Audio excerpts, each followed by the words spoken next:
There we go. All right, guys, welcome to the final Zoom of RCV and Corsica for 2023. It's been a very good year, a very, very different year in comparison to obviously the previous ones. A lot's happened, a lot of progress has been made, a lot of things changed. And overall, I think it's been a very good year for not only just myself, but for a lot of you in here. I've seen incredible progress, obviously, in my group, and then obviously observing in Fredo's group as well. It just looks like so many of you, after a long time of actually studying with either myself or Fredo, are seeing a lot of progress. And that doesn't necessarily mean profitability, but more kind of applying the learning that you're getting from both of us, and using your resources to the full of your ability, which is great. So it's very good to kind of wrap up another year with some familiar faces from a few years back, and obviously still pushing for that goal of consistent, sustainable trading / investing, obviously whatever your goal is. And yeah, that's obviously just a few words from me in the beginning, but we're going to go through EURUSD today. And if you guys have any other specific pairs you want me to go through, don't send me something like AUD, NZD or something that I've not looked at in 2 years. Just send me kind of any USD pairs or anything specific you want me to look at, or you have a certain question about, obviously just ask. I'll attend to those in the end. And then we'll talk about crypto, because there's quite an interesting narrative on crypto at the minute, which I think, obviously I did share it in my chat, but I think I'll go through it on the Zoom as well, just to kind of show everybody what my stance is on it currently, right? Anyway, cool. EURUSD has been pretty kind this week, I will say. I think it's provided quite an array of opportunities, obviously at the right time. Specifically, Wednesday was perfect. I reached my monthly target on Wednesday for December in 2 trades. I took a short, which is obviously highlighted in this, which we'll go through in a minute, which got around 3.5%. And then we got a long here, which was about 2.2% or something like that. So 5% was my goal for this month. It's not a crazy month I want to be trading in. I don't trade on the latter 2 weeks of December. And I won't trade any of December if I don't need to. But obviously, now my target is hit, I won't be trading for the rest of the year. But yeah, I'll go through these 2 trades. I'll go through a trade that happened today, which was pre-NFP, and I thought it was pretty good. And then obviously I'll go on to crypto as well, right? So just go to the daily here. So I have had a bearish bias on EU for a while now, obviously since this whole drop here. Obviously we did have the pullback, which was needed. It was relatively oversold down at this point. Okay, so a pullback was definitely well needed, but I wasn't too bullish on EU for the kind of like medium to long term, right? I did want to see EU come lower. Obviously, after taking out the 2023 low in October is obviously when we had our pullback, which totally makes sense. But I am hoping now for a kind of like longer term move down to this kind of region here as obviously a next kind of like swing target. So again, I wasn't very fond of buying personally. I did want to kind of identify shorts, which is what I did obviously this week.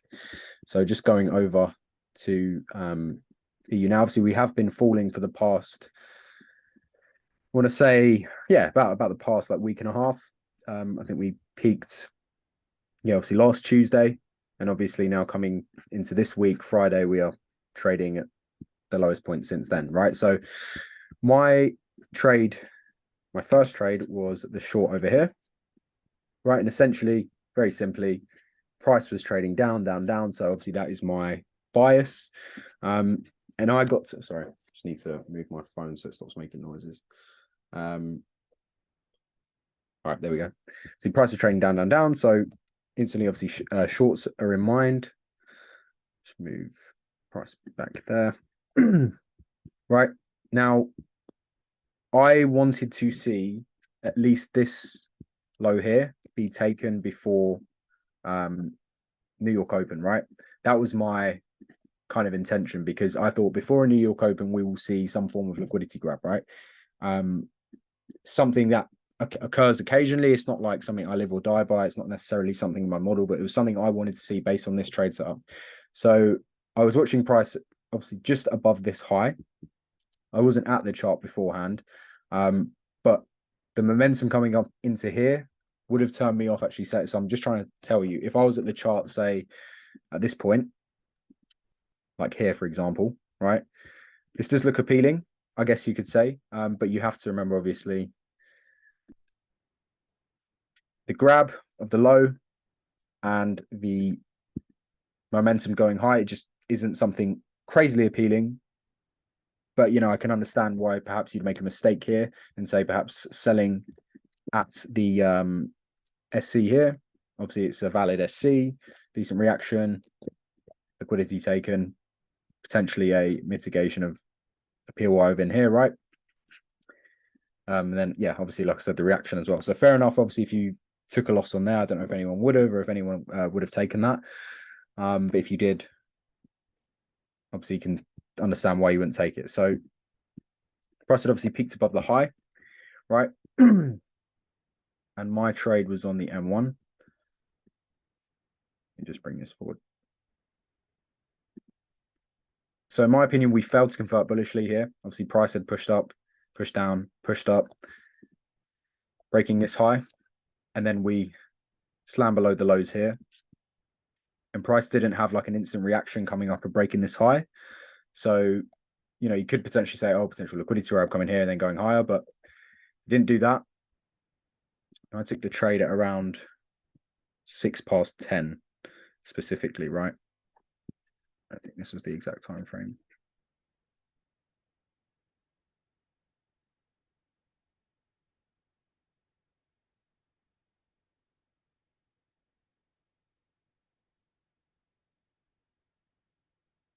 So I had my entry here. Hold on. Just wipe this forward a bit. There you go. Had my entry here around this point. It was a bit lower, spread, etc. Had my stops at 6.9. It's here. It was supposed to be above this high, but obviously I was accounting for spread as well. So 6.9. Sell was here. Would have been a bit later. 8 past 10. Sorry, not 6. Stops at the green line. TP1 wasn't that low.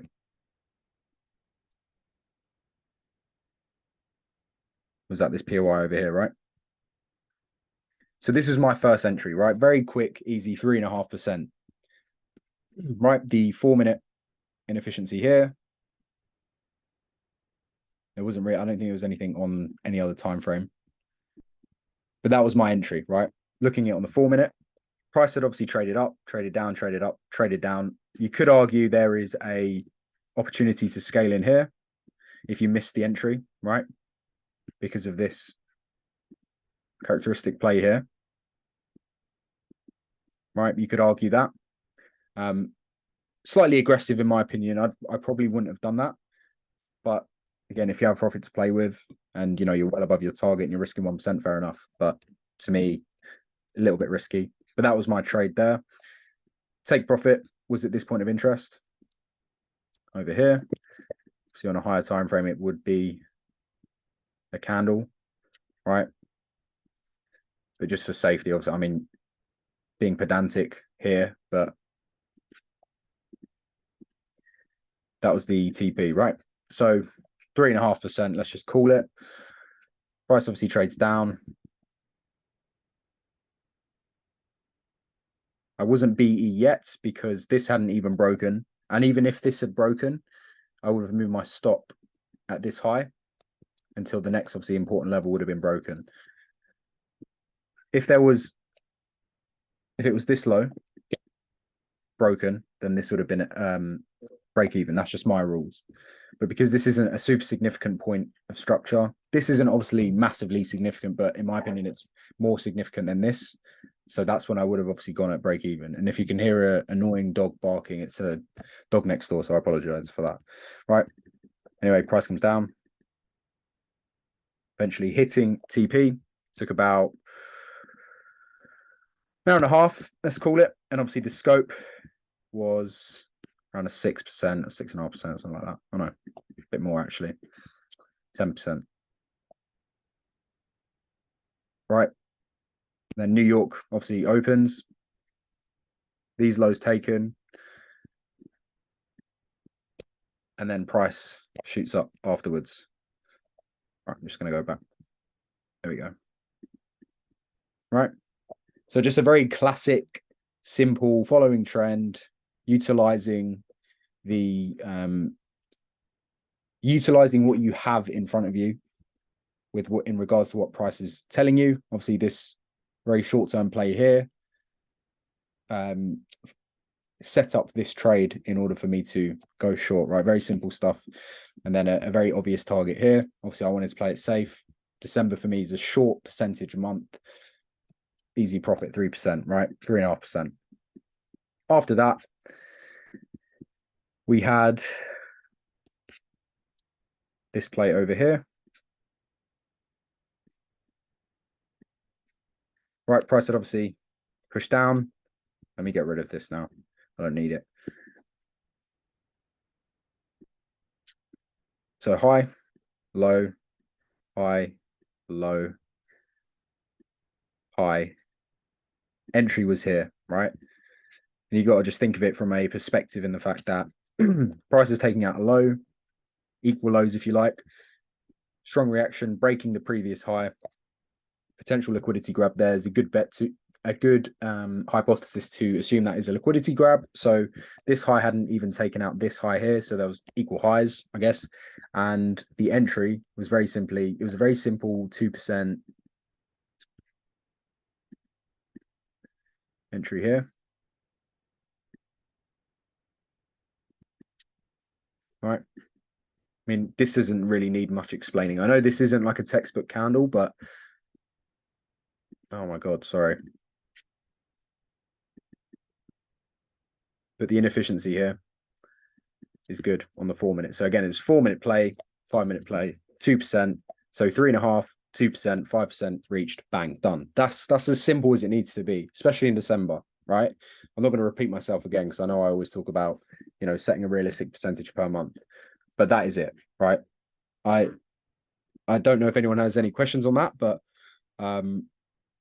if you do, obviously ask away. I'll give you a minute or so. And if not, I'll go on to the trade that occurred today over here. And then we'll go on to crypto. And then Fredo wants to do a bit after as well.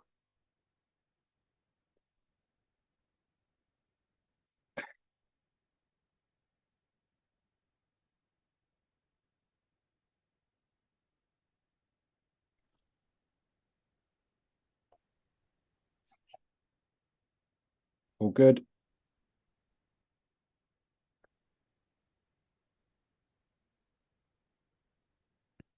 Right. All good. All right. Sweet. Brilliant. Okay, cool. So E today, yeah. So it was quite interesting. I mean, we had, let me uncomplicate everything. So on the weekly, we were at this POI originally, right? Originally, we were here, and that can obviously cause a move up, right? It doesn't mean it's going to carry on going higher, reach new highs, etc. As you know, but we were at that high. Sorry, we were at that low, which instigated price to move up higher. Now we did take this high, right? But the nature of it to me isn't strong enough. Sorry, hold on. Just trying to get my words right. Right, cool. Sorry. Yeah, so this move up here isn't to me convincing enough to create a reversal, right? And the time of day that it did it as well, it just looks like it was a target before potentially going low. It could go higher as well, but it's not something convincing that, oh, you're going to buy directly off of here. Obviously, the timings as well, 6 o'clock in the evening, England time is, in my opinion, an awful time to trade EU. So obviously what we ended up doing is continuously trickling all down through Asia, breaking this, going lower, right? And we were in this kind of no man's land region again, right? We have kind of an unsolidified direction. Oh no, actually, ignore me. Here, bang, bang, bang, bang, bang, right? So in this region, obviously, to me, it's a bit of it's not the greatest environment to trade in, even if it's short term here, because there's no kind of set kind of telling on where price is going, right? But price had obviously pushed down, breaking this low. Now, usually I wouldn't warrant that to, and I didn't take this trade, by the way. I just want to put it out there because obviously I'm finished for the year. And I usually wouldn't warrant this as something to validate a trade, but in a kind of like an unstructured price action, when you get a bit of structure in one side, that's usually the foreshadowing or the forecast of where price is going to go, right? So in this instance, our kind of foreshadowing here was the lower low, right? Because we had higher lows and we had lower highs, right? And obviously that's giving you this pattern, which is obviously what you don't want. But then we had a lower low after lower highs, right? So arguably in that instance, it would deem price's next move to be bearish, which obviously was. NFP releases and obviously spikes below all these lows over here. Now the entry also here on this time frame. There, right?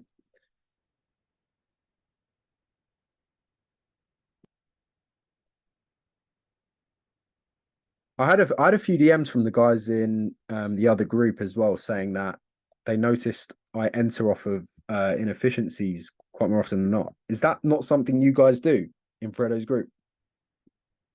In RCV, do you guys specifically enter off candles, or do you never use inefficiencies? Because I had about 4 DMs saying it, which I know isn't a lot, but it seemed to be a common theme that a lot of people noticed. I don't know if anyone here would have DM'd me, but of the wick.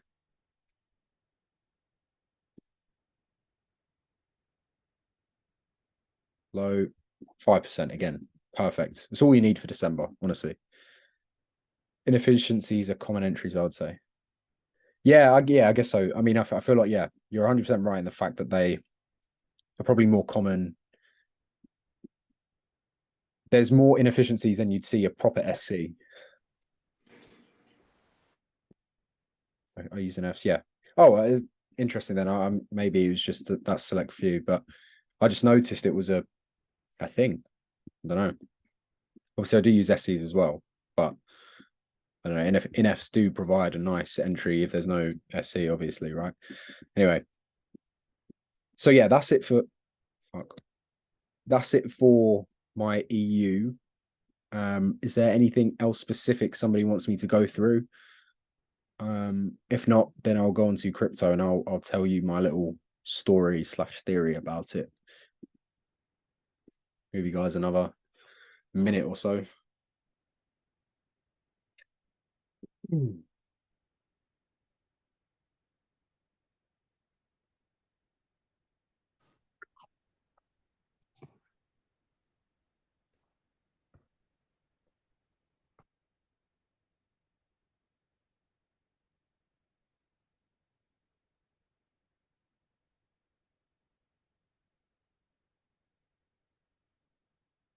Right. Nothing. Cool. All right, sweet. So crypto, right, is a very interesting one right now. Very, very interesting. So I don't know if even if you're not like somebody who buys or sells crypto or trades crypto or invests in crypto or anything, just listen up because it's quite an interesting thing. So the past, like, I want to say 3 months, obviously we've had very bullish. Oh no, I'd say from December 2023, we've obviously had bullish price, right? But the past like 3 months or so, we've had a lot of kind of hype. Was that a Stone? You good? Yeah, I think it was accident. All right, no worries. Yeah, so for the past 3 months, there's been a lot of positive / bullish media about BlackRock planning Bitcoin ETFs, right? And opening private Bitcoin trusts for big investors. So obviously all of that is very, very, very positive for Bitcoin and for crypto as a whole, right? Now, in my opinion, things I've seen personally in my 4 or 5 years of being involved with crypto is that when you get lots of attention like that in the media about crypto, usually what happens will be the opposite effect. Now, I'm going to tell you a little story, right? So I remember this specifically from the all-time highs. So where was the third? I need to find the 3rd of November, right? So 3rd of November 2021 was here, right? On this date, and you can go look it up, you can go find it. And if you don't want to find it, I'll send it in the RCV chat. I did it in my chat, but essentially on the 3rd of November, there was a big news release that's saying JP Morgan thinks that in 2022, 100K is a reasonable target for Bitcoin, right? Essentially saying it will get there effortlessly, right? Now, obviously, what that does is draws a lot of investors in, right? But a lot of the time is we'll have a very short-term amount of hype before seeing a reversal in the opposite direction of whatever it is, right? And that's why I love the quote, correct me if I'm wrong, from Warren Buffett, which is what's the exact thing? It was essentially saying when everyone's fearful, get in, and when everyone's excited, get out, type thing. I can't remember the exact words of it, but essentially when everyone's excited from the news release, get out, sell, done, it's done. Anticipate a pullback. And when everyone is scared, right? And I'll tell you another example of this, when everyone's scared back in late 2020, when XRP had been slapped with the lawsuit by the SEC, right? It went down into the teens from being at 80 cent, and the first time at 80 cent in literally 2 years beforehand, right? So it was doing very well. Then SEC hits them with the lawsuit. Bang, Ripple, by the way, not XRP, obviously. They slap Ripple with the lawsuit. Goes down into the teens because everyone's fucking shitting themselves. And that's when the smart investors double their bags or triple or quadruple their bags because they know not to buy in at stupid prices. They buy in at the low prices. And then look what happens straight after, right? The fucking lawsuit is still going on. They did recently have a very big win in it. I don't think it's directly over, but essentially, yeah. Look, a few months later, a quarter later, right? Look at the date, 1st of January to mid-April. So essentially 1 quarter, it goes from 17 cent to literally goes up 1,000% on the dot, right? You see that? So I'm seeing this, and it's again literally the same thing as before. Literally happened a few months ago, right? The big win that Ripple had. Short-term hype in the news. Everyone's buying. Great, great, great. Well, I don't want to miss out now because it's going to go to all-time highs. So I'm going to buy in at fucking $94, 94 cent, right? Stupid. That's the highest it's been in literally, 1.5 years. And then bang, goes lower than when it was before the news release came out, right? Over here. And now it's obviously it's been going up, but not as strong as obviously that. Okay, so that's my stance on it. So I've got a 5% exposure on shorts at 44,000 on BTC, right? This would be my stop point. But yeah, and I'm targeting 32,000 at least. But I could be wrong. I mean, I've been very pessimistic about crypto's price still. I could be totally wrong here. This could be just total bullshit, but that's just a common theme that I've seen consistently, like all the time. So it's a calculated position that I'm taking. That's obviously not financial advice. I'm not saying to sell, but that's essentially my stance on it. I don't know if anyone in here holds crypto or is interested in it, but yeah, hopefully that will make sense. All right, cool. That's my bit done. If anybody's got any questions, then let me know. If not, Fredo, you're good to take over, my friend.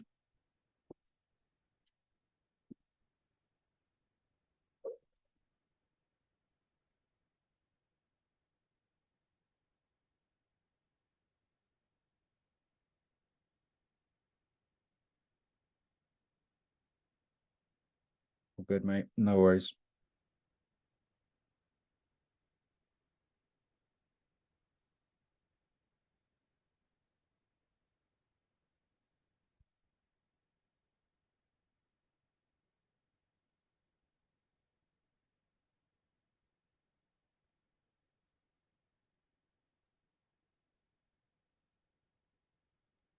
All right. Cool. Thank you, Alex, for that. Let me go ahead and share screen. Give me 1 second.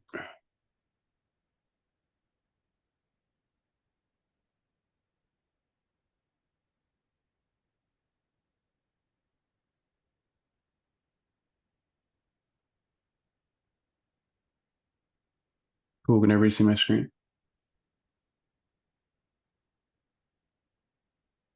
Yeah, all good.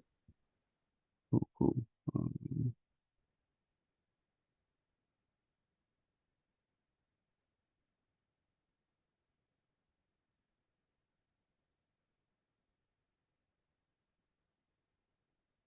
right.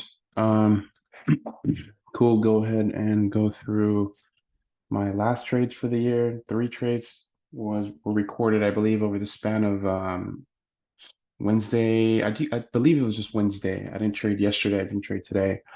But my best trade was the AU trade, and I can go into this probably a little bit later. Let me see. So I guess we could start with EURUSD. So unlike Alex, you guys know I typically will only trade New York simply because I like my sleep. I personally don't think it's worth ruining my health to stay up till 4 in the morning to trade London session. I just don't think it's worth it. So it keeps me selective, and not to mention I only trade 3 days out of the week already, so it's perfect, you know. However, when it comes to when I trade my New York session, I have become very picky.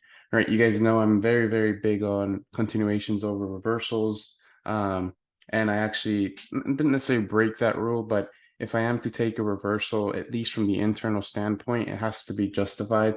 So I took pretty much the same trade that Alex had taken previously, or I believe that he showed you guys a couple of minutes ago, and a very easy, simple trade. The reason why, right, I inclined myself to a bullish bias. Give me 1 second. The reason why I inclined myself to a bullish bias, right, was due to obviously we are internally bearish. Let me go ahead and work that out for you guys. Internally, we are bearish. Right? Obviously, high creates new low. We're technically bearish. However, you guys know that internally we would need a reaction present. So as you can see, there are very clear CBOSs coming into play, meaning that this could be reacting from somewhere here. However, I don't really consider this to be enough of data for me to be considered to a continuation to the bearish side. And not to mention, it's very choppy. When it's very choppy on literally M1, that means on a micro standpoint, which is like the seconds time frames, this is probably just, I want to say untradeable. I don't want to say untradeable, but to me, it is untradeable. So I kind of stayed away from that.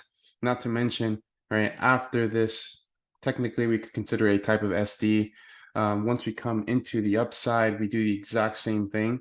So you guys know, unless I see some type of model in play, I typically like to stay away. So how I saw this, right, was not necessarily, well, it could also be interpreted as a type of structural disruption, right? But I'm more so looking at potentially seeing this as maybe a reaction from a candle, right? But as I zoom out, I don't necessarily see much.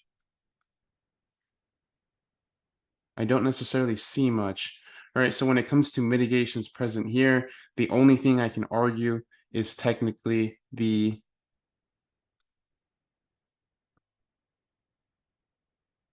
wick present here, but even this POI I don't really like, because although this is where the final move into the downside started, I don't see this, right, as typically one of my favorite POIs. So let me go back to zooming in. But that just adds on to the point where I don't really trade unless I see some type of model in play. So as soon as I saw reaction present, right, based on CBOS, that CBOS breaks, not only do we have an internal SD, but we also have an internal order flow disruption based on the POI that I just noted. So once we have that, right, we not only come and challenge highs, but we don't take highs out, meaning that we now have relative equal highs. However, you guys know that liquidity is only a target. It does not influence my bias. Just because I have a double bottom does not mean I will sell to take out that double bottom, right? Just because more than likely, right, even if it may happen, that does not necessarily mean that it's absolute, right? 100% it's going to happen, right? That's not the case. So just based on the internal order flow disruption, right, I then zoom out to find a POI that I may like, right? And you guys know that I really like my engulfing candle. So when I see, right, where I see where the internal SD/order flow occurred, then I know that there must be some volume stuck there, right? Therefore, I'm taking my trade based on, right, my M5 candle, very simple 1 to 2. Not necessarily my ideal trade from an RR standpoint. I will say I don't necessarily have like a minimum RR that I look for, right? But I typically, will really only justify a trade when it's 1 to 3, 4, 5 max, etc.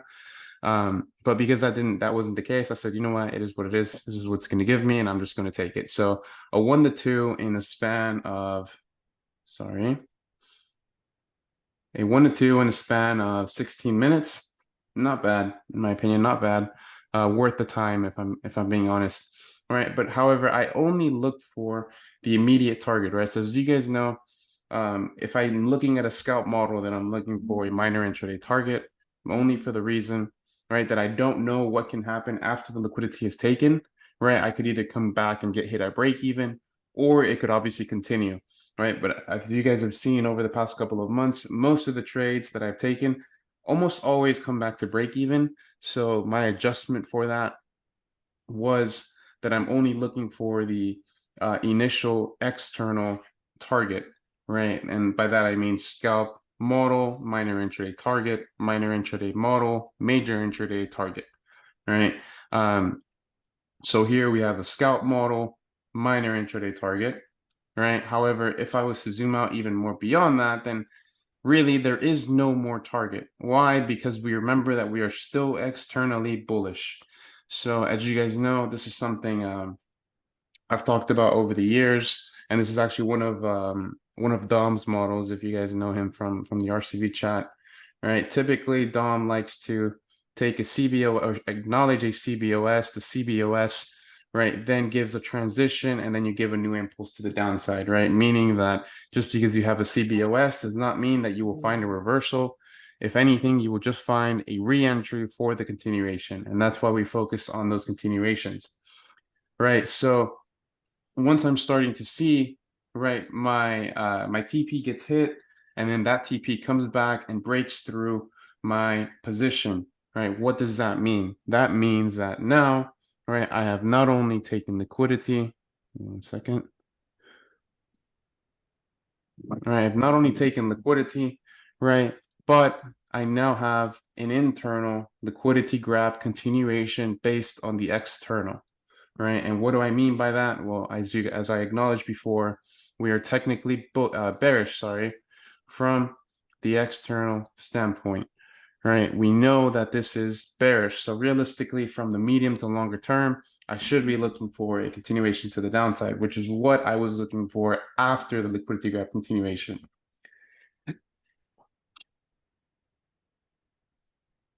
Sorry about that. So let me delete this. Right, so based on taking out liquidity, having the liquidity grab be confirmed and now be a model, therefore a liquidity grab continuation, right? I'm now looking for a bearish scenario with my invalidation being here. All right, and this second trade is actually where I took a loss. I will tell you where I made my mistake. Just give me 1 second. All right.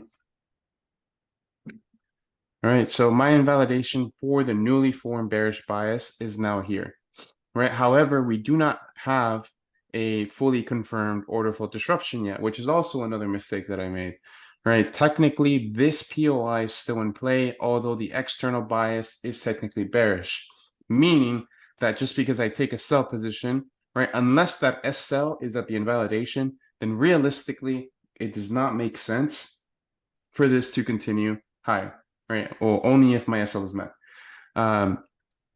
So based on that, right, I kind of guessed it, and this is something that I shouldn't have done, right? Because obviously I know that the internal leg is there. However, right, we do take liquidity here. We come back into a POI here. So if we're not creating a new high, we're not creating a new low, then realistically, this is no man's land, and I should not be trading within this unless something is shown. So, right, what I had done is I had relied solely on a POI being present, right? Because this POI is also in alignment with the AU trade that I'm going to show you guys here in a bit. It's in alignment because I saw the same thing come, but I'll come back to this. You see. So I kind of messed up. What I should have done is I should have waited for, right? So you guys see the M5 POI, that was my parameter.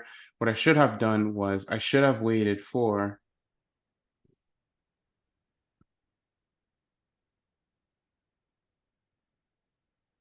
this to have broken, right? That's what I should have waited to have broken. Let me actually make that a different color, right? This would have been the catalyst for me to then, right, acknowledge that we are not only in a bearish bias, but I can now take a position, right, towards the bearish direction because the M5 POI is still in play.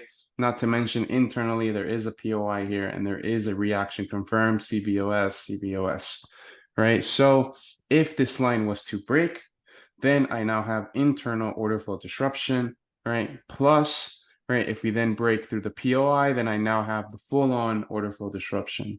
So, right, my mistake here was pretty much predicting that this line was going to be taken.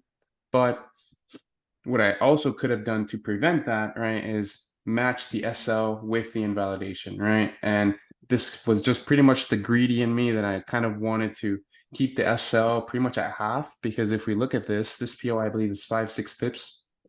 Yeah, 6 pips. Whereas if I use my invalidation, it's 11.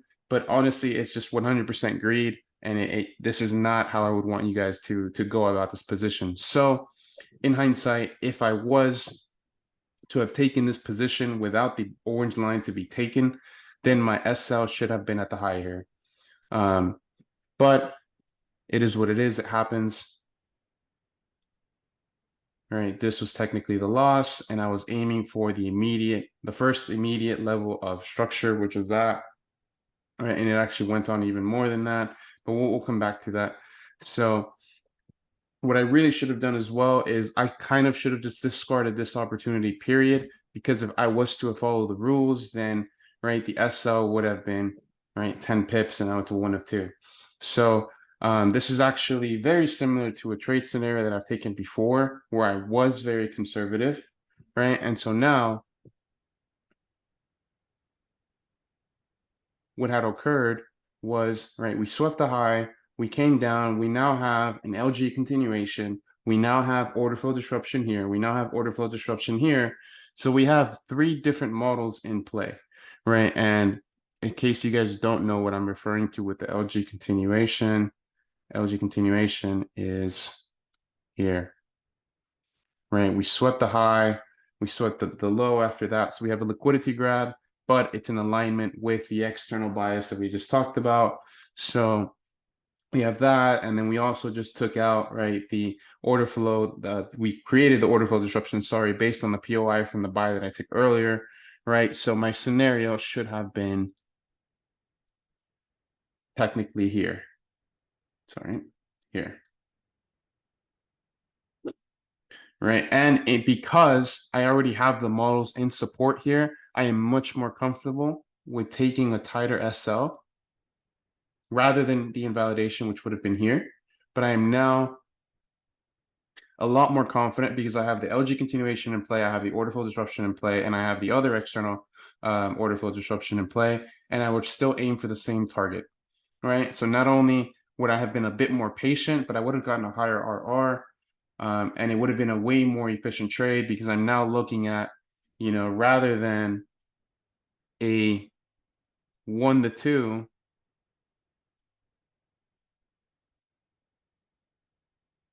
over the span of 2.5 hours, right? I now have a 1-to-5 in the span of an hour and a half, right? So sometimes the patience will work, and you may not win it back in R, but you'll win it back in time. And in my opinion, time is just one of those things that is probably the most important thing, because it's a constant and we can't get any of it back. So make the most of it while we can, right? But yeah, that's that. I should have waited for the external models to play, right? Not try to guess it before it occurs, right? So you guys can see it doesn't matter who you are, right? If you aren't patient, right, the market will humble you. And then there's this trade here. This is actually Dom's trade that he took from the Discord. Let me actually pull that up. The reason why that's there.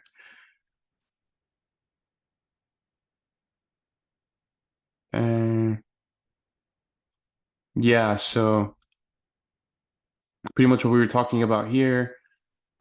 This was his trade scenario. This was, I think, the news event that happened yesterday. And I was kind of just tracking it. And once I saw that, I obviously acknowledged that it's a great easy intraday TP.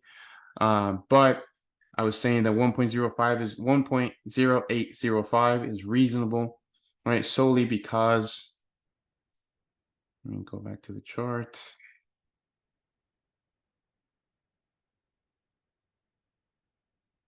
Solely because, like I said, if I'm looking at a minor intraday model here, then I'm looking for the major intraday target, right? Same approach here. And that high was here, right, which was 1.0805. And that was the target that I was realistically looking for if I was to have taken this scenario, right? So based on the trade that Dom took, his scenario was, I believe it was N5 actually. Yeah, his scenario was the inefficiency fill, then the SL at the invalidation, right? And the reason why this is the invalidation is because there's a very clear CBOS here, so that solidifies the low. And so now I know that if I'm to be bullish, then if this is to break, then I can no longer be bullish. That's why this is the invalidation. So I believe his spread caused him to be like relatively around here. I mean, not the spread, sorry. The slippage from the news caused his entry to be around over here. So I was very confident that I would have reached that point, right? And if if you're paying attention, you really could have caught your own trade scenario here, based on this M3, right? Because this is now technically a liquidity grab continuation. You could have taken the POI, right? And that could have caused you to be bullish. Sorry.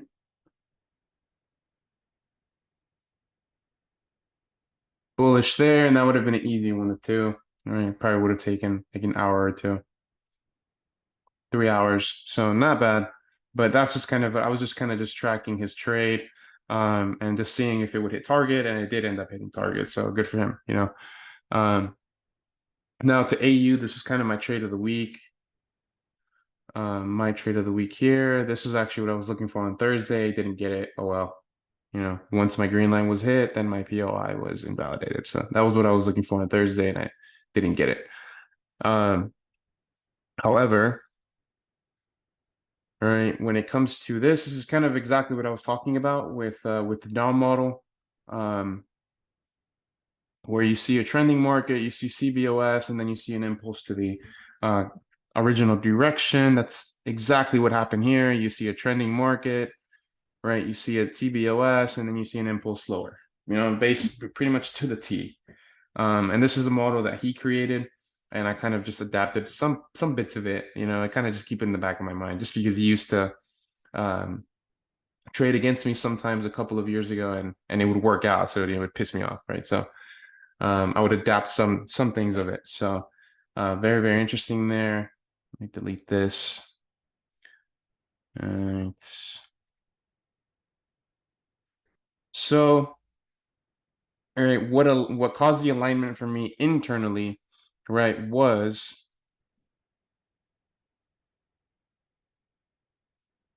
right, once again, LG continuation. This signifies that I am in a bearish market, right? However, I know that internally we have to be bullish. Let me take an arrow here. We have to be bullish, right? The order flow has to be bullish in order for me to be, or in order for this to reach a bearish POI, and then we would need a conversion, and then that's when we take the, the position. So I had already, I had already marked the bias to be bearish, right? Because the external, we had a CBOS, right? The internal, we had an LG continuation. So now when I'm looking at this from the internal,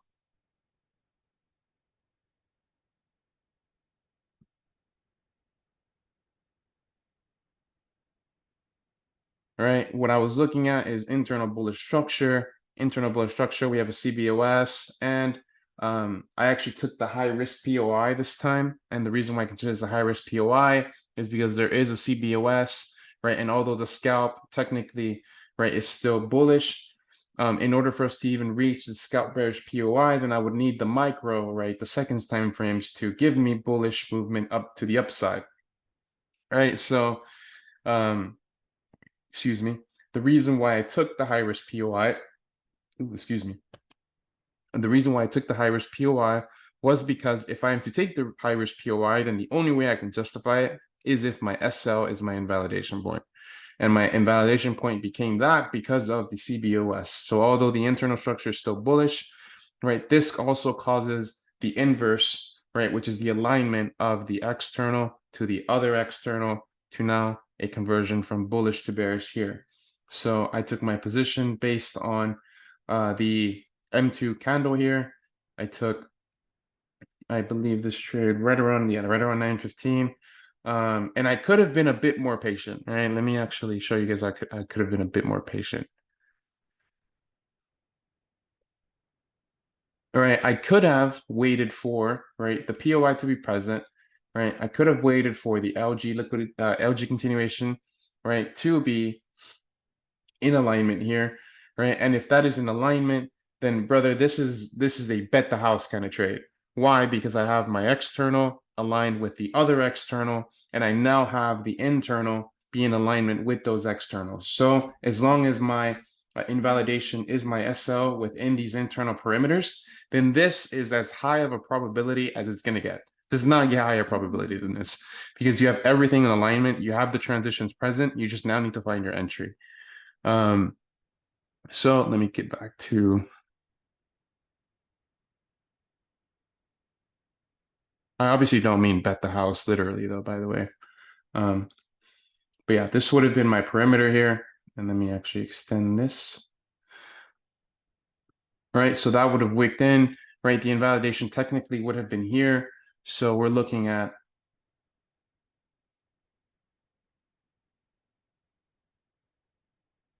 hold on. Looking at about a 4 to 5 pip, about a 5 pip SL, right? And if I do take that 5 pip SL, then like I said, right, I was actually looking for not this external, right? I was looking at, right, the opposing POI, because if I am to also interpret this from the external, right, without acknowledging, right, the swing / major intraday, I mean, not this major intraday, the swing, the major intraday is still low into high, into retracement, into continuation, right? So because that is out of alignment, right, I made my TP be the final POI in the opposite direction at the bottom of that trend. All right, but in hindsight, I really should have been looking for this. And that would have been a very good trade. However, it's cool. I got a 1 to 7 in a span of an hour and a half. And for me, that is perfect. A 1 to 7 in an hour and a half is perfect. Usually if I can keep these trades under 2 hours, and if I can have the RRB above a 4, then I would consider that to be highly efficient. And I think that those are probably going to be considered my best trading days, quote unquote, right? Not about the RR. It's not about the pips. It's about how much return over the span of time for the specified day. That's kind of how I look at efficiency. And by efficiency, I mean being efficient with trades. A lot of you guys should know that by now. But that kind of concludes the initial or my trades for this week. I could have capitalized on this move yesterday just because we had liquidity be swept, create a new high. I could have looked at a 11 pip SL, 22 pip TP, and that's a 1 to 2 easily, in the next day. So that would have totaled up to 2R, 8R, -1R, +2R. So that's +1, sorry. So it'd be a +1, +8, +2, +10. That would have been a 10R in a span of 2 days, and that is, incredible. But in total, it was a +7, and then a +8 with the +2, and then the -1. So that kind of concludes my trades for this week. Like I said, for the RCV guys, there is an announcement coming right after this Zoom, pretty much explaining the plan for the next year, and the changes that we're going to make. So I will give you guys that after the Zoom. But yeah, does anybody have any questions?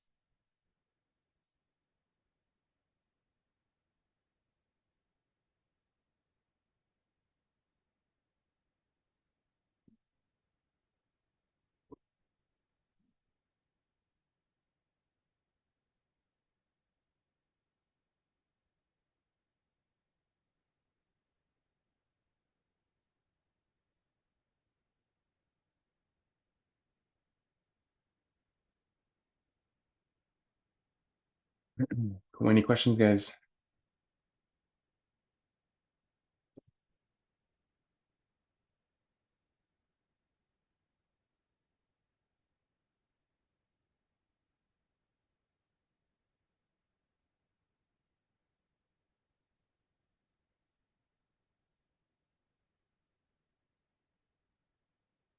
Ooh. Yeah, we can stay here for a couple minutes. And if we don't have any questions, we can just go ahead and wrap up the Zoom.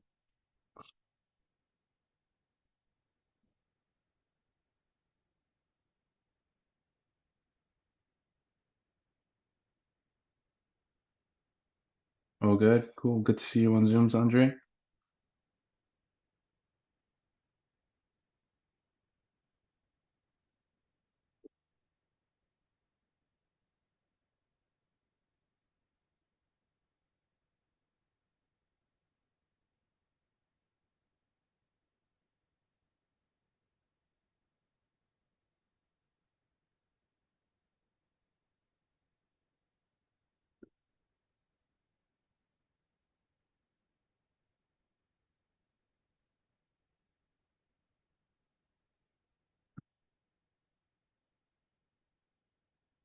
I've been on Zoom in a minute. Yeah, man, it has been a minute.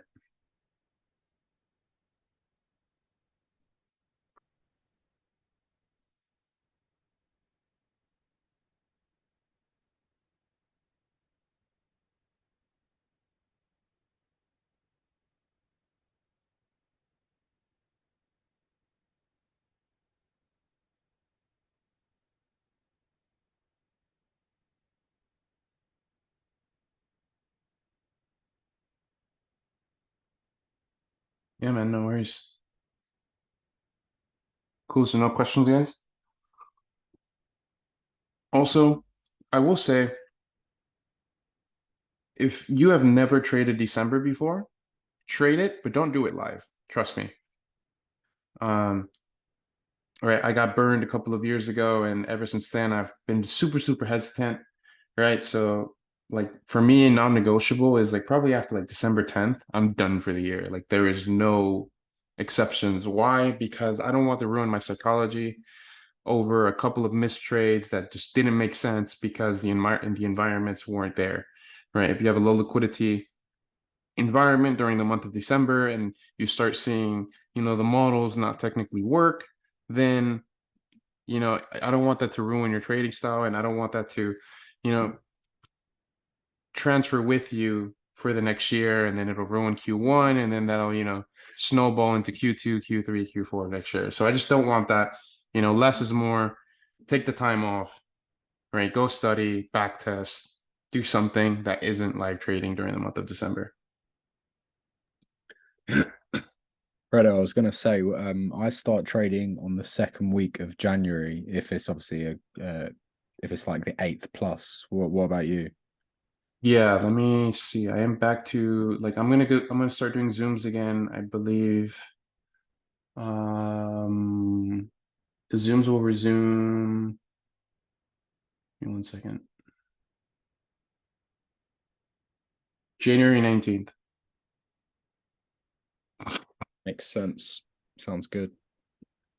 Yeah, January 19th, which is the third Friday of the year. I don't know if you want to start Zooms the 12th or the 26th. It's up to you. I'll probably start on the 12th. All right, cool. Fine for me. Yeah, Cool. thanks So Zoom regarding on the your 12th. question. I'll send you a DM on Discord. No, we can talk about it. Yeah. You can All talk right. about Cool. it. Let me mute myself. Cool. Yeah. So essentially, the fund is very simply put is people. It's a MAM account, right? So it's a social trading fund. So essentially, people will deposit money with us through our broker. And they lock in for either 3 months, 6 months, or 12 months. We'll do all the trading and stuff, and we'll pay our profit, obviously throughout the term, and then at the end of your period or cycle, when your account matures, is when you're able to withdraw it. Essentially, you're allowed to deposit anytime. Is there a minimum amount investors invest? Yes. So the minimum amounts we have currently is for the 3 month is 15,000, 6 month is 10,000, and the 12 month is 5,000. They're the minimums so far. Obviously, as it grows, I'll probably raise them. That's just granted, same as most funds do. But yeah, that's essentially very simply put how it works. So yeah, if you're interested or anything, just drop me a DM on Discord or on Instagram. I figured out, yeah, a lot of you guys sent me DMs on Discord. I was going through my requests today, not about the fund or anything, but just in general. And I realized Discord doesn't notify me when I get messages from people that aren't my friends. So send me a friend request if you're going to message me, and then send me the message, and then I'll get a DM, because I had a few people asking about stuff on the Zoom and that, and only saw it today, and you sent it like a month ago. So apologies for that. But yeah, that's it.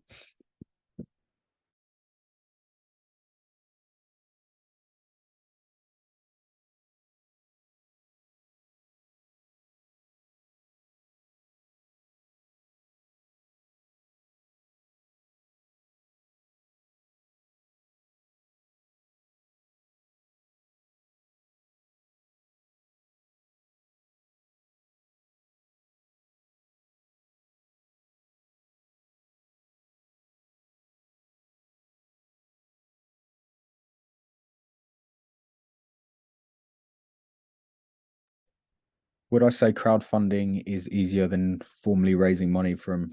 Um, I mean, I don't know. I mean, if you're talking about in the sense of, say, like a startup would do crowdfunding to obviously raise capital to obviously invest in its business operations, I'd say no, because more for the fact in, like, my business, if I just go onto a crowdfunding site like Cedars or something like that, it's not a very appealing business in the fact that it's not very exciting. It's not like your average startup where you're doing so many things and you're actively involved and there's different things. It's not like a product that we're developing or a software we're developing. It's simply people put their money with us that is just spare, and they just see it grow over a period of time. And obviously, I'm not giving away equity for my company as well. People are simply just investing with us for the long term, just to see it grow over years and years and years, right? Or 3 months or 6 months, depending on obviously what they choose. I have considered the crowdfunding route, angel investor route, but the ones that I managed to get through to are just they're obviously looking for more a project that is going to be doing X, Y, and Z, and obviously they're going to get a large return on their money because they are equity holders of the business rather than just being putting their money in an account and seeing it go up, right? But I guess from that standpoint, I need to kind of take it on my own back to make my business look more appealing and more exciting to your average angel investor or VC company or whatever. But I think the interests just don't align, if that makes sense. But it's a good point.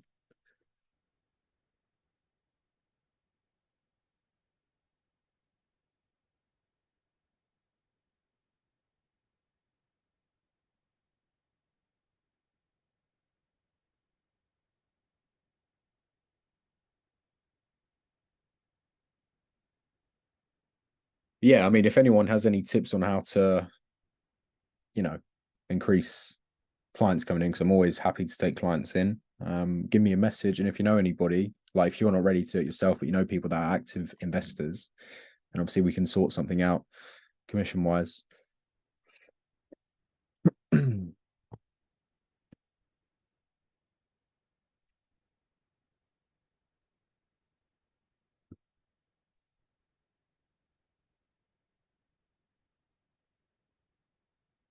Yeah, I think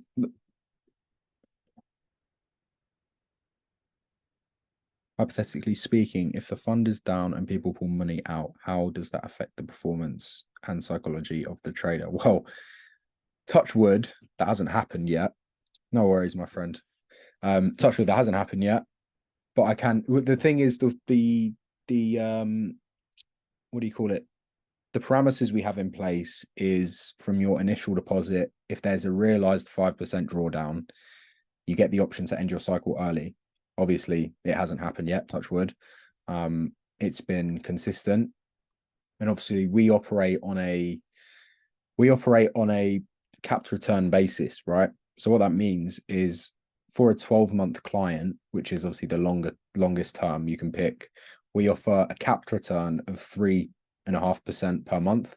What that means is if we make 6%, right, the client obviously gets their full 3.5 and then we keep the rest on top. So obviously we can have a 10% month, and obviously the deal that we have with the client is they get 3.5%, which is still fucking good, like for a an investment, a long-term investment per month.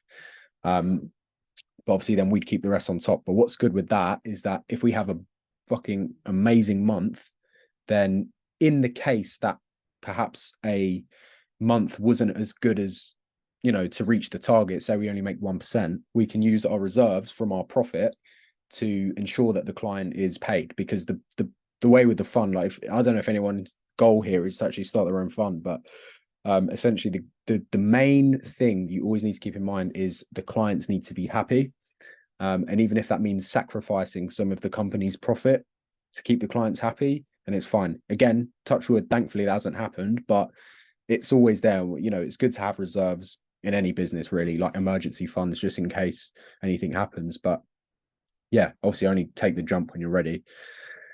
But yeah, I guess if there was, the trader would be out if they were consistently losing. Oh yeah, if the fund is down, trader would be out. Traders would be out. They wouldn't be in. But it's largely automatic. We use hedging facilities of a broker that I'm very close with, who we use. Loads of other things. We got a team out in Sri Lanka, a team out in Dubai. But obviously I don't own like the team. It's the broker's team, and obviously I just hire them. Yeah, for sure, man. Do I put it in the Discord? No, I'll put it in there. So if you're interested, just I don't want to like be poncy or anything. But if you're interested, then obviously just send over an inquiry and I'll get one of the team to look at it, or myself. Just come from RCV if you're doing it. Then I'll take a look at it rather than someone else.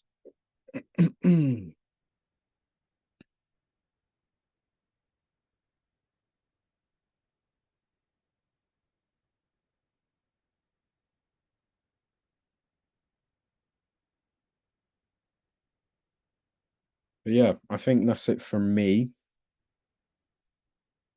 Again, thanks guys for obviously being there on the Zoom today for the final one. All good, my friend. Yeah, if anyone has any further questions, just shoot me a DM on Discord, and if I don't reply for like a few days, it's just purely because I haven't seen it. So just maybe poke me in the main chat, like regarding anything. I don't mind. I'll give you a hand. But yeah, Fredo, if you're all good, I'm all good. Oh, no more questions.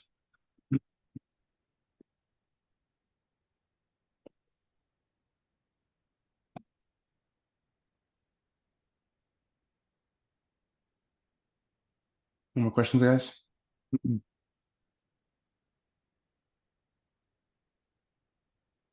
Seems to be all good. Anyone else from my group? If there's anyone even in here. Cool. Good. All right, you can go ahead and wrap it up. All right, guys. If you guys need anything, definitely just DM me. You can still send me journals, no issue with that. But as far as Zooms go, we will see you January 12th. See you then, guys. Have a good Christmas and New Year.